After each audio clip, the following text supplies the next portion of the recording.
Iran, America और Israel युद्ध में हर रोज नए मोड़ सामने आ रहे हैं। युद्ध का दायरा लगातार बढ़ रहा है, दोनों तरफ से हमले तेज हो गए हैं।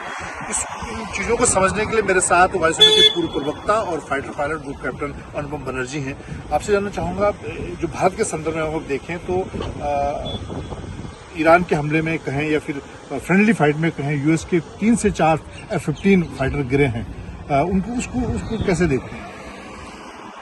देखिए, जो मॉडर्न एयर कॉम्बैट है या एयर डिफेंस ऑपरेशन है, इसमें हमेशा से एक चैलेंज रहा जिसको कहते हैं फ्रैक्टिसाइड, मतलब अपना फोर्स के ऊपर करनी थी। तो ये एक चैलेंज हमेशा से रहा। और जितना खबर का पुष्टि है अभी तक, कुछ F-15 जहाज जो है वो फ्रेंडली फायर का हो सकता है कि एनिमी एयर डिफेंस का भी एक्ट से कोई जहाज गिरा हो।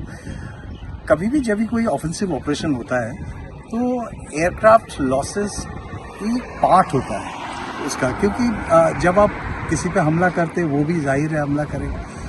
कोशिश ये रहता है हमेशा कि ये लॉसेस मिनिमल रहे, लेकिन अगर कभी ऐसा हो जाए तो वो एक ऑपरेशनल जो कंटिजेंसी उसमें केटर्ड होता है, क्योंकि आपका कुछ लॉसेस हो सकते हैं। फ्रेंडली फायर में लॉस हमेशा अवॉइडेबल है, लेकिन वो इस्टेब्लिश करना, जब स्पेशली युद्ध के स्थिति में जब बहुत सारे जहाज यहाँ पे 200 फाइटर एयरक्राफ्ट आ रहे थे और बहुत सारे एनिमी एयरक्राफ्ट एयर एक्शन चल रहा था और एयर डिफेंस के मिसाइल्स चल रहे थे, तो उसमें ये गलती होना नहीं चाहिए, लेकिन पहले भी हुआ है और बाद में भी शायद पूरी अवॉइड नहीं किया जा सकता फ्रेंडली फायर से। अभी क्योंकि भारत के संदर्भ में देखें तो ऑपरेशन सिंदूर जारी है, इससे पहले भी हमने देखा। भारत के लिए क्या लेसन आप देखते हैं? और इस वक्त जब हम थिएटर कमांड की तरफ भी बढ़ रहे हैं, ऐसा भी कहा जा रहा है कि इन घटनाओं से निपटने के लिए हमें भी बेहतर कमांड एंड कंट्रोल सेना और वायुसेना के बीच में ऐसे मौकों के लिए होना चाहिए। कमांड एंड कंट्रोल कोई भी मिलिट्री ऑपरेशन का सबसे बड़ा चीज होता है, क्योंकि आपके पास इतने सारे फोर्सेस है, आपके पास तीनों सर्विस के अलग अलग एयर डिफेंस यूनिट्स है। सो ऑलरेडी हमारे पास कुछ एग्जिस्टिंग मैकेनिज्म्स है, लेकिन कोई भी चीज जब आपके पास बेटर आपके पास जब टेक्नोलॉजी आते हैं तो अब आप हमेशा इस सिस्टम को अपग्रेड करते रहते हैं। तो स्ट्रक्चर जो है वो भी काम कर रहा है, लेकिन इसमें और भी इम्प्रूवमेंट तो कभी भी रोल आउट नहीं किया जा सकता, क्योंकि भारत के पास जो एयर डिफेंस है उसमें joint air defence centres already हैं, जिसमें आर्मी नेवी एयरफोर्स एक साथ इन्वेस्ट करते हैं। लेकिन उसको इम्प्रूवमेंट का तो जरूरत है, क्योंकि पहले भी जब ज्वाइंट फोर्सेस जब हो रहा है, थिएटर कमांड की जब बातें चल रहे हैं, I am sure arm forces को पता है वो पूरा एयर डिफेंस नेटवर्क के एक अम्ब्रेला के नीचे कैसे लाना है। तो अगर भारत के संदर्भ में आप देखें तो खासतौर से एयर ऑपरेशन को लेकर, क्योंकि इस वक्त मिसाइल, ड्रोन, फाइटर लड़ाकू विमानों की लड़ाई चल रही है, भारत के संदर्भ में क्या आप इसको लेसन देखते हैं, क्या सीखने की जरूरत है? कोई भी ऑपरेशन जो है वो पूरा दुनिया के मिलिट्री के लिए लेसन देता है। भारत का जो एयर डिफेंस सिस्टम है वो ऑलरेडी बहुत अच्छा है। उसमें हमारा जॉइंट ऑपरेशन सेंटर भी है, जॉइंट डिफेंस सेंटर्स है, जिसमें तीनों सर्विस एक साथ काम करते हैं।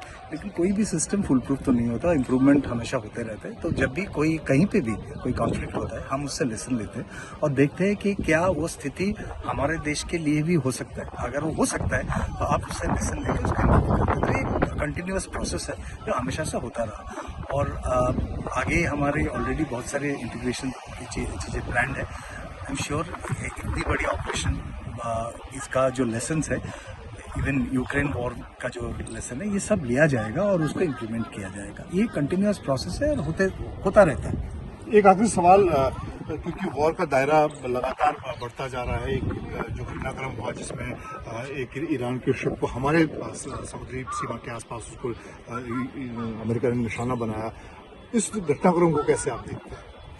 देखिए, दुर्भाग्यपूर्ण बात है कि वो एक्सरसाइज मिलन में वापस जा रहे थे, लेकिन ये भारत की जो सीमा है, जो तट सीमा और ये जो हमारा टेरिटोरियल वाटर है, ये घटना उसके बाहर हुआ है।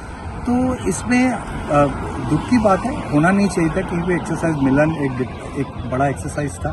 उसमें हमारा गेस्ट थे जाते टाइम ये हुआ है, लेकिन वो जो आए थे और जब गए थे उनमें सिचुएशन अलग हो गया था, क्योंकि तब लड़ाई नहीं था, अब लड़ाई था।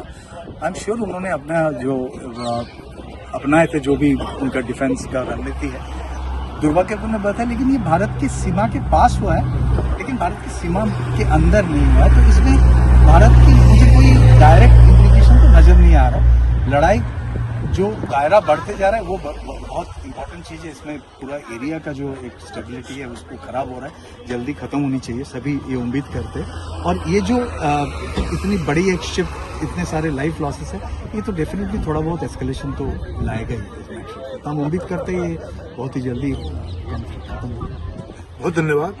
तो ग्रुप कैप्टन अनुपम बनर्जी जो फाइटर पायलट रहे हैं, वायुसेना के प्रवक्ता रहे हैं, उनका कहना है कि लगातार चीजें बदल रही हैं, लेकिन भारत के संदर्भ में भी अगर हम खासतौर से एयर ऑपरेशन को देखें तो उसको लेकर जो सीख लेने की जरूरत है उसको भी दिया जा रहा है। ईरान युद्ध के दौरान अब तक अमेरिका के 3 से 4 F-15 लड़ाकू विमान क्रैश हो चुके हैं।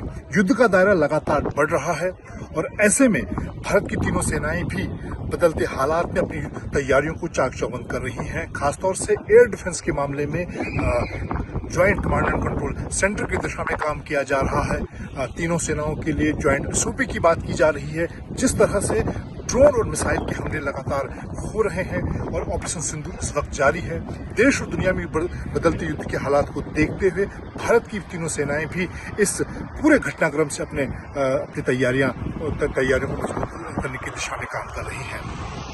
मंजित नेगी, दिल्ली, आज तक।